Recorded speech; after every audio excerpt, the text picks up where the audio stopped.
და ვილაპარაკებთ ისეთ პრობლემურ თემებზე, როგორიც არის შფოთვა, პანიკური შეტევა და ასე შემდეგ და ასე შემდეგ და დღეს სტუდიაში მოვიწვიეთ ფსიქოლოგიის დოქტორი, ევროპაში სერტიფიცირებული ფსიქოთერაპევტი, პროფესორი თეა გოგოტიშვილი. გამარჯობა თეა და ძალიან დიდი მადლობა რომ დრო გამონახე და მოხვედი ჩვენთან სტუმრად და ესეთი მშვენიერი ფსიქოლოგი მყავს დღეს მე ეთერში. ხო, ალბათ ჩემ რეგალიებს დაგავიწყდა რომ დაამატრო შენი მეგობარიც. რა თქმა უნდა ჩვენ წლებია მეგობრები ვართ და აი ხა პირველი შეკითხვა, იმიტომ რომ სულ მაინტერესებს და არასდროს არ დამისვამს თეასთვის მე ეს შეკითხვა, იმიტომ რომ რაღაცნაირი პარადოქსი გამოვიდა, ორივემ დავასრულეთ თბილისის სახელმწიფო კონსერვატორია, სხვადასხვა ფაკულტეტები, მაგრამ აი ხო ხედავ შევხვდით აი აქ მე როგორც წამყვანი და თეა როგორც ფსიქოლოგი თავის ძალიან ბევრი და კარგი რეგალიები და რამ გადაგაწყვეტინა თე რომ აი ესე გამხდარიყავი ფსიქოლოგი? მე ვიყავი 28 წლის, როდესაც საქართველოში არ ცხოვრობდი იმ პერიოდში და ინგლისური ენით ვმუშაობდი. მაშინ ჩემი პირველი შვილი ლუკა იყო ახალდაბადებული. რაღაცნაირად აი უკვე როგორც დედა შემდგარი ვიყავი და მე და შენ კონსერვატორია უკვე დამთავრებული მქონდა კარგი 5 წლით ადრე. ეს არის 90-იანი წლები, როდესაც საქართველოში ძალიან მძიმე სიტუაცია არის.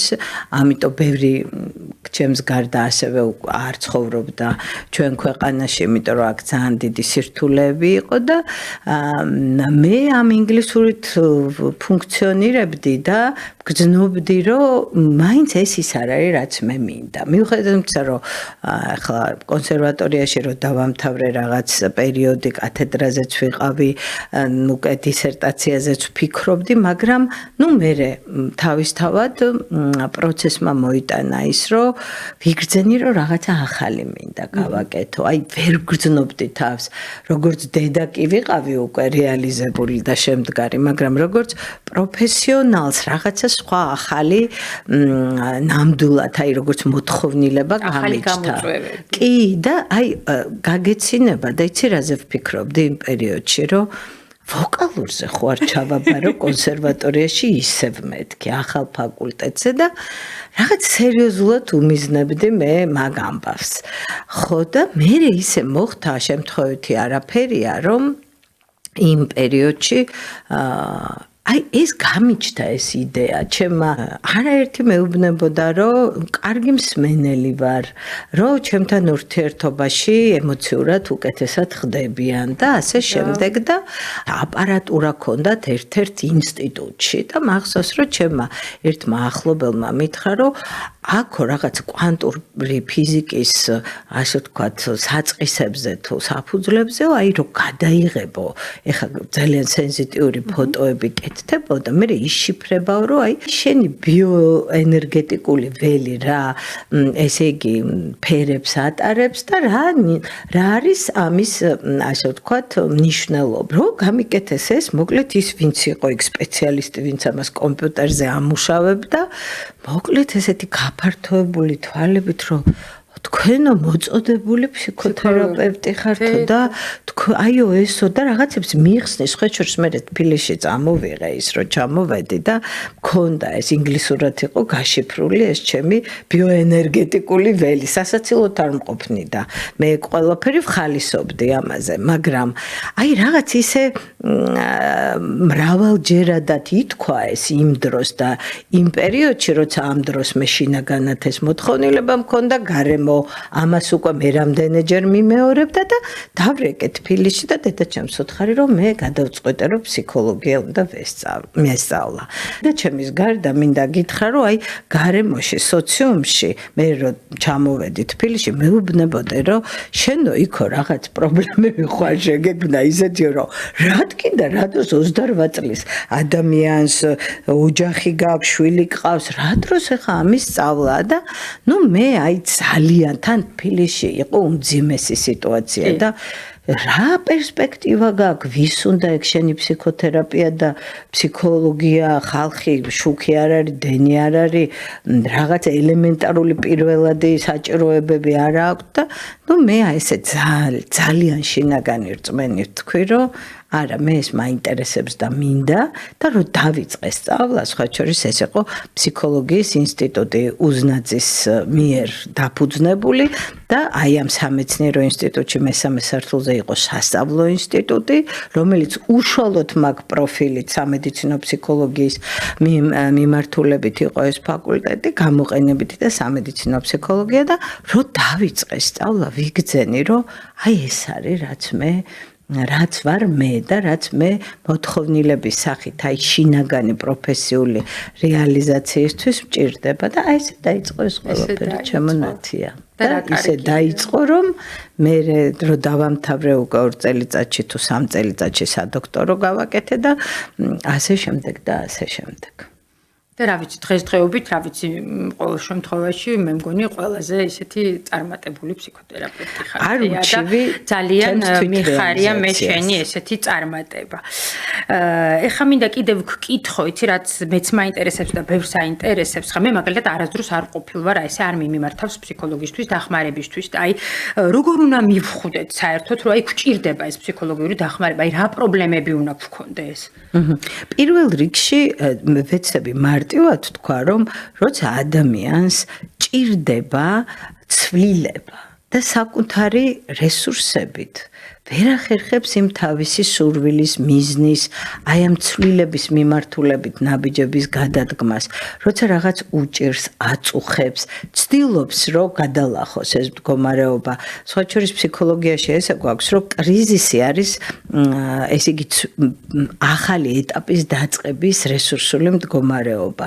და სხვა შორის ბევრი ახერხებს, რომ აი ამ კრიზისიდან გამოძებნოს სწორედ ის მიმართულება, რომელიც ახალ ეტაპზე გაიყვანს, პიროვნულ ზრდას მოახერხებს ეს ადამიანი, მაგრამ ყოველთვის არ ხერხდება საკუთარი ძალებით, ბუნებრივი ადამიანი ყოვლის შემძლე არ არის და ეხლა შეიძლება უამრავ საქმეში ნიჭიერი ადამიანი რაღაც სირთულეს აწყდებოდეს ამა თუ იმ სფეროში და ჭირდებოდეს სპეციალისტის დახმარება. მიუხედავად იმისა, რომ იმ საქმეში შეიძლება ძალიანაც ნიჭიერი ალღოს მქონეა, ყველაფერში ასეა და ჩვენ სფეროშიც, რომ თუ კი ადამიანს უნდა შინაგანი ცვლილებების მიღწევა, თავის ცხოვრების ხარისხის გაუმჯობესება, იმიტომ რომ ფსიქოთერაპია დიდი ხანი აღარ არის მხოლოდ აი ამ ძველად ერქვა ნევროზული სპექტრი, ახლა შფოთვითი, ასე ვთქვათ, სხვადასხვა გამოვლინებები, ხო, შფოთვითი აშლილობები, არ მეყვარს ეგ სიტყვა, მაგრამ ასე ქვია ამას, სხვადასხვა შფოთვითი აშლილობების მქონე ადამიანები, რომელიც ამ ნევროზულ რეგისტრში არიან, ესენი არ არიან ავადმყოფები სინამდვილეში, ეს არის მდგომარეობა, რომელსაც არის ბუნებრივად არსებული რაღაც იმ სირთულეების გამო, რასაც ადამიანმა ვერ აუღალღო, ვერ შეცვალა თავისი ცხოვრების რაღაც ის მიმართულება, რომელიც მას აი ამ მდგომარეობაში მოაქცევს, ხო? რა თქმა უნდა, არის ისეთი აშლილობებიც, რომელიც უკვე ცდება ნევროზულ სპექტრს და ვთქვათ, ფსიქიატრიის, დიდი ფსიქიატრიის, ხო, საკითხებია და ასევე მათი კომპეტენცია არის, თუმცა ბევრი კვეთს და ჩვენ ვთქვათ, ძალიან მძიმე სიმპტომების შემთხვევაში შეიძლება იმისთვის, რომ ადამიანმა მოახერხოს თავის თავზე მუშაობა, ამ დროს საჭიროებს ასევე მედიკამენტის დახმარებას და ფსიქიატრის მხარდაჭერას და მე მგონი, რომ ჩვენ ნელ-ნელა ამ სტიგმას ვძლევთ და ეს აღარ არის რაღაც სამარცხვინო, რომ მივიდეთ დასახმარებლად, ხო? ანუ სადაც საკუთარი ძალებით არ გამოდის, მაშინ უნდა კარგად გამოიკვლიონ სად მიდიან და ვისთან, იმიტომ როგორც სტომატოლოგთან არ შეიძლება ქუჩიდან მისვლა და როგორც პედაგოგთან არ შეიძლება ქუჩიდან მისვლა და უნდა გამოვიკვლიოთ სად, ვისთან უნდა იყოს რეკომენდებული, იმიტომ რომ ძალიან ფართო სპექტრია უკვე, იმიტომ რომ მოთხოვნადი გახდა ეს პროფესია ყველამ დაიწყო 2-3 თვიანი კურსები ზოგს კურსიც არ ჭირდება იმიტომ რომ მიიჩნევს რომ თვითონ არის უკვე იმდენად შინაგანი ესეთი ნიჭიერება და კომპეტენცია აქვს რომ კურსებიც არ აქვს ასეთ უმკურნალოს თავისუფლად კი ძალიან სამწუხაროა ალბათ რაღაცნაირად დაალაგდება ეს თემაც. ეხლა მაინტერესებს ძალიან ესეთი თემა, რომელიც თითქმის ყველას აწუხებს, შენ ახსენე შფოთვა. აი ზოგადად რა არის ეს შფოთვა, რა გამოხატულება აქვს, რა სიმპტომები აქვს და აი როგორ უნდა მივხვდეთ, რომ ეს შფოთვა გვაწუხებს. შფოთვა ისეთი მდგომარეობაა, რომ მიხვედრაც არ ჭირდება.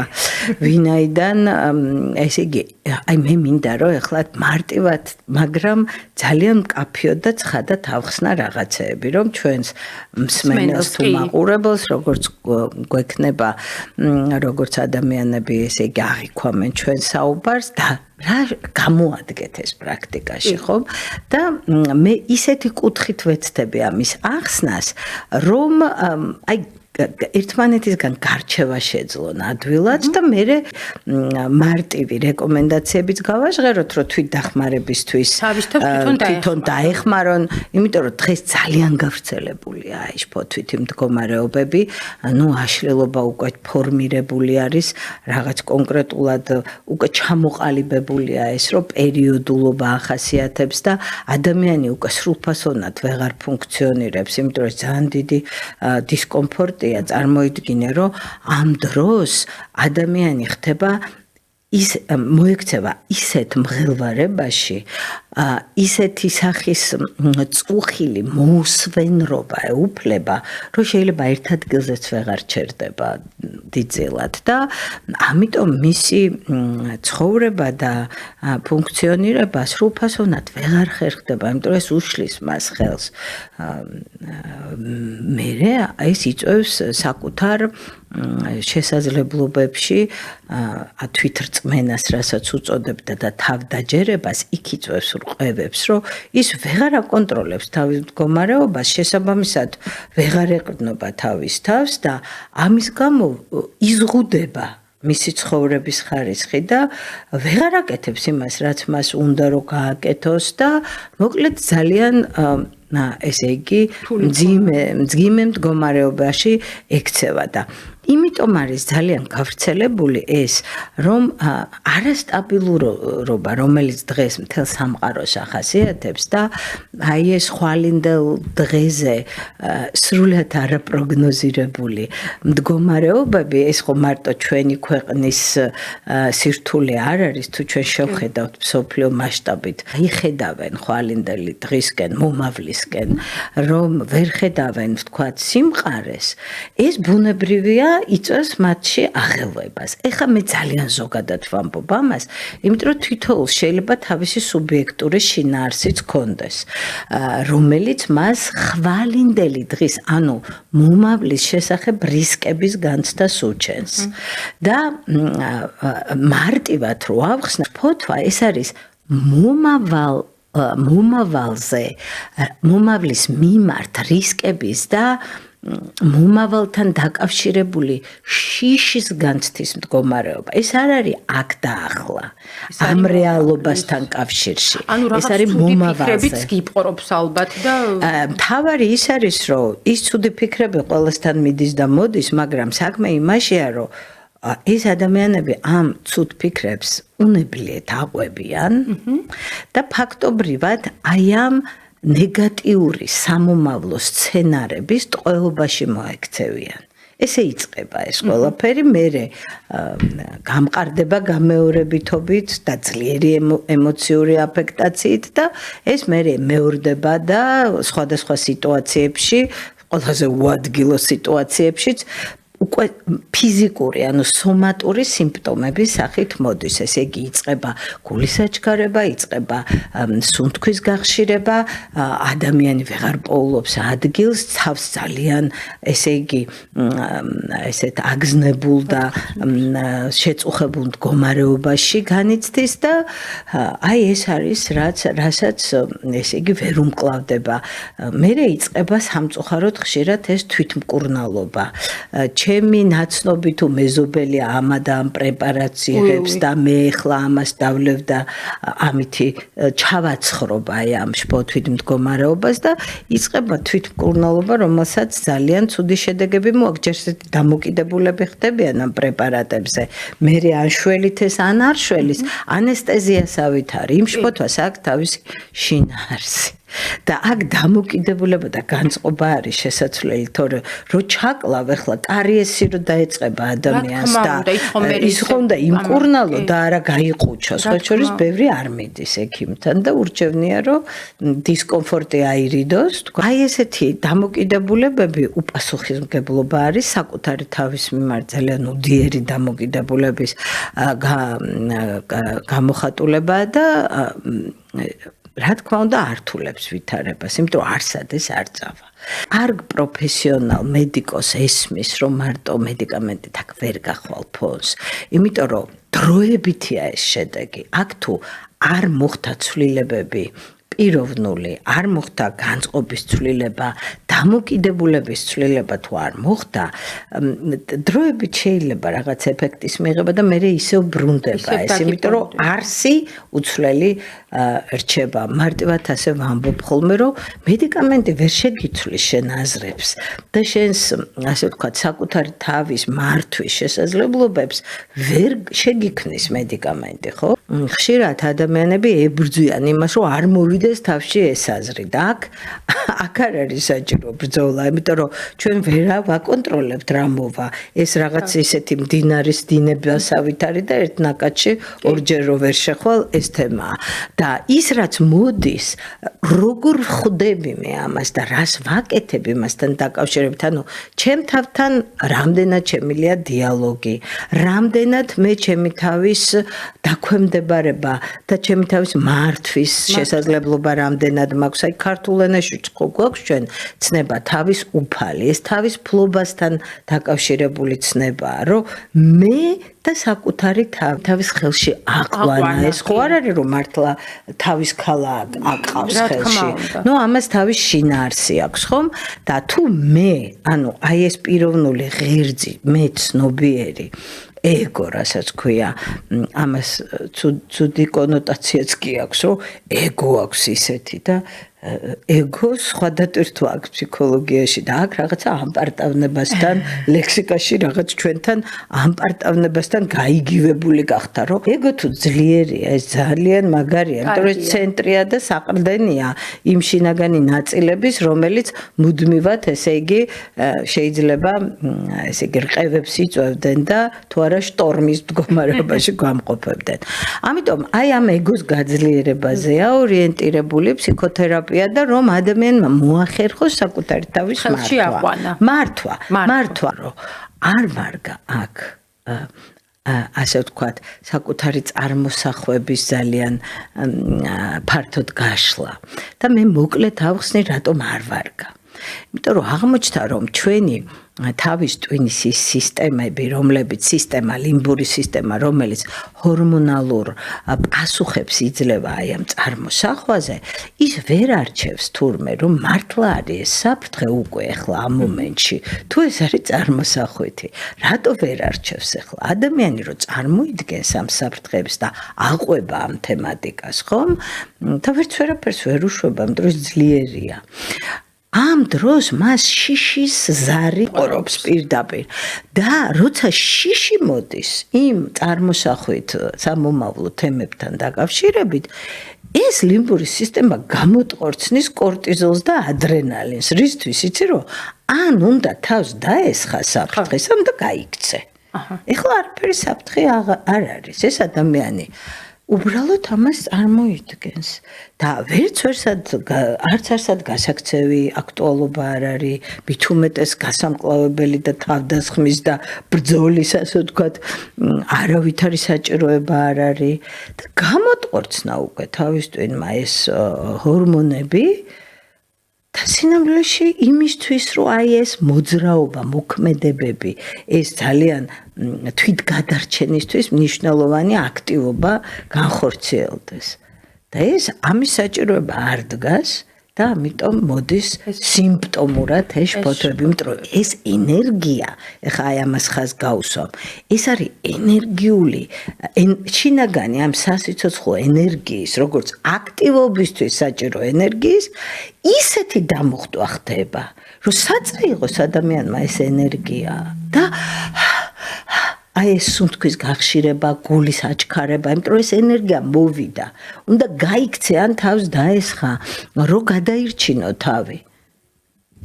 არაფერი არ ხდება, წარმოსახვაშია ეს. ეს ჩვენ გეშტალტ თერაპიაში და მე ამ მიმართულების სპეციალისტი გავხდი. ესე იგი, აქ ჩვენ გვაქვს ესეთი პირდაპირ განსაზღვრება, დეფინიცია, რომ შფოთვა ეს არის მომავლის ფანტაზირებიდან გამომდინარე სიმპტომი. ანუ ეს არის ფანტაზიის შრეში ყოფნა. და ჩვენ გეშტალტ თერაპიაში გვაქვს ტექნიკები, რომლებიც ადამიანს აქ და ახლა ამ მომენტში დაბრუნების და აქ და ახლა კონცენტრირების საშუალებას აძლევს და აი ამ ესე იგი საკუთარ თავთან კონტაქტის, იმიტომ რომ ეს უნდა თავის დროზე ამ ფრიც პერლს, რომელიც ფუძემდებელია გეშტალტ თერაპიის, აი მის მეუღლე ლორასთან ერთად ჰქონდათ პოლემიკა, რომ იქნებ კონცენტრაციით თერაპია დავარქვათო, ეს ლორა ეუბნებოდა და ეს გეშტალტი გერმანული სიტყვა და მთლიანობას ნიშნავს, კი ბატონო და ამთლიანებს პიროვნებას, მაგრამ ეს ლორა ქალებს ხო პრაქტიკული გონება გაქვს. ვინ იცისო ეს გეშტალტი ხა რას ნიშნავს და მოდი რაღაცა სხვა მოვიფიქროთ და იქნებ კონტაქტი თერაპია დავარქვათო და ნუ ფრიც პერლსმა კატეგორიულად არ უღალა და ამას და რეალურად საქართველოში საკმაოდ პოპულარულია უკვე ეს გეშტალტი, უკვე აი აქ და ამჟამად ყოფნის უნარიანობა რა და აი არავინ არ ვართ დაზღვეული ამ შფოთვისგან ჩვენ, თუ კი ჩვენ არ შეგვიძლია ვიყოთ ატმყოში და თუ გვიპყრობს ეს სამომავლო რისკები, რომელიც ობიექტურად არსებობს.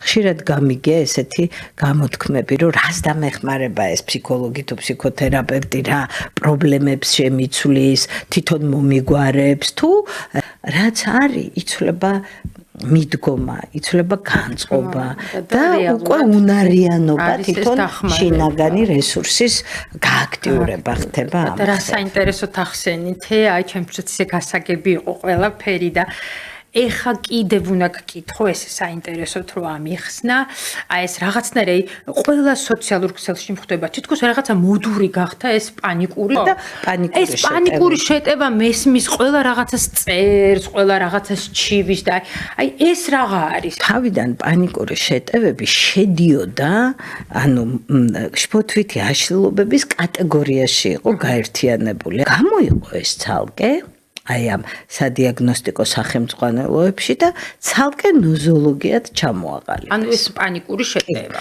ეხლა რატო გამოყვეს? მე ძალიან ისევ მინდა ადვილად ავხსნა, იმიტომ რომ ეს გეშტალტი ადვილად გასაგებს გვიხდის რაღაცებს. ნახე, ეს რომ პანიკურ შეტევას ახასიათებს განსხვავებული წარმომავლობა. ნახე და რატო აქვს ბევრს. ეს არის ერთი საყრდენი ადამიანი, ხო ვეყრდნობით რაღაც რეალობას, ხო? მაგალითად, ყველაზე ბანალურს ვიტყვი, მაგრამ ძალიან გავრცელებულს, რომ სამსახური არის გარკვეული სტაბილობის შემქმნელი, ხო? ნუ აი წარმოიდგინე, რომ პური ჩვენი არსობისა, ხო? ჩვენი პროფესია სამსახური. ადამიანი არის ამ სამსახურში. და უცბად აღმოჩნდება, რომ ეს კომპანია რაც ხდება პანდაპუნტით, ხო? იხურება. და ეს ადამიანი ამ საყრდენ გამოცდილ მდგომარეობაში აღმოჩნდება, ფეხქვეშ აღარ აქვს ეს საყრდენი და ჯერ ახალი არ ჩანს და იყურება წინ და ამ ახლის პოვნის პერსპექტივა ისე ადვილად და მკაფიოთაც არ არის გამოხატული. და ნახე ესეთი მეტაფორა, რომ ერთი სახურავიდან მეორე სახურავში ფილმებში რო არის ერთი სახურავიდან მეორეზე რო უნდა გადახდეს ადამიანი და ამ დროს ეს მრავალსართულიანი სახლია და ჰაერშია დაკიდებული. მოდი ნუ დაგემართება პანიკა, ხო, ესეთ შემთხვევაში. თვითონ სიტყვა გვეუბნება, რომ პანიკა იპყრობს ადამიანს, როდესაც ის გამოუვალ დეზორიენტირებულ, საერთოდ აი დაბნეულ მდგომარეობაშია. ფეხქვეშ მიწა აღარ აქვს მას და პანიკაში აი წარმოიდგინე რომ მიწა იპობა და ჰაერში ადამიანი ვერსად ვერ დგება, ვერც იქ ძველი უკვე აღარ არის და ახალი საყრდენი ჯერ არ გაჩენილა. ამიტომ ეს არის რაღაცა ტრანსმისიული, ანუ შუაში გარდამავალია და ჰაერში მყოფი მდგომარეობა. და ამ დროს იწყება სომატურად გავს შპოთვით მდგომარეობას, უფრო მძაფრია ეს, მაგრამ სინამდვილეში ამ ადამიანებმა უნდა იცოდნენ, რომ ეს პანიკური შეტევები 15-20 წუთის მეტი არ გრძელდება. კი, როცა ეს მოდის, ისეთი შთაბეჭდილება იქნება, რომ ეს არასოდეს არ დამთავრდება, იმდენად ძლიერია. და რა ახასიათებს იცით? აი, უფრო ინტენსიურია გულის აჩქარება, შეიძლება თაუბრუს ხვევა, სუნთქვის გახშირება, აი ხელფეხში ძალის წართმევა და ხშირად ადამიანებს ექნება შთაბეჭდილება, რომ მათი სიცოცხლე ახლა მთავრდება.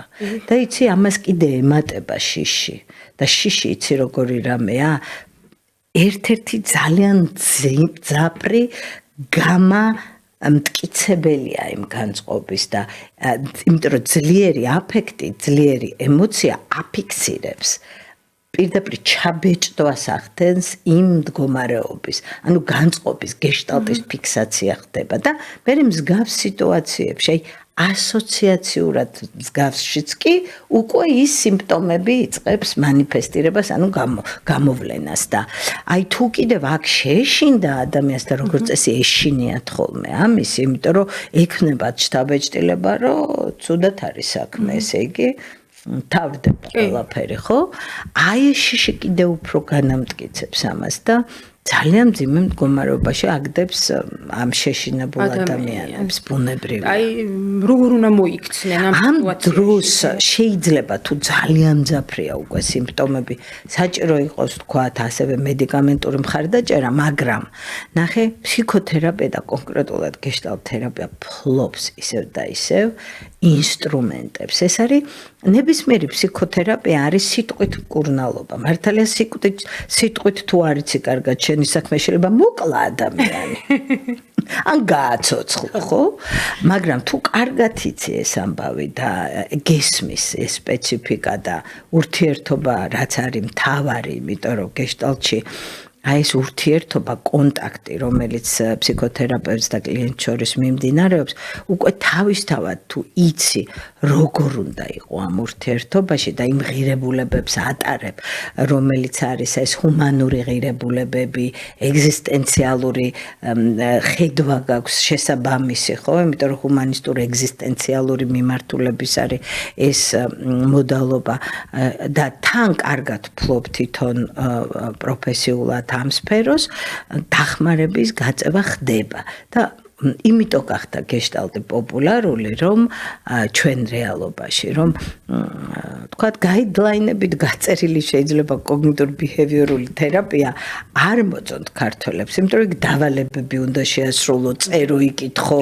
რაღაცები აკეთო ისეთი, რაც ძალიან ჩვენ ეთნოს არ აქვს, ასე ვთქვათ, ამისი სურვილი და ახტაცება და გეშტალტში ხდება სიღრმეში და სწრაფად ცვლილება, სიღრმისეული ცვლილება და სწრაფი, იმიტომ რომ კონტაქტზე აქ და ამჟამად ყოფნაზე, მყოფობაზეა ორიენტირებული და თან არის მართლა მეთოდები, ტექნიკებს უწოდებთ ამას, იმიტომ რომ ფსიქოთერაპიულ მეთოდოლოგიაზე არის ეს აღმოცენებული, რომელიც ეხმარება ადამიანს იმაში, რომ ერთის მხრივ მოახერხოს საკუთარი თავის, ასე ვთქვათ, შინაგანი დიალოგის მეშვეობით ფლოობა, საკუთარი თავის, ასე ვთქვათ,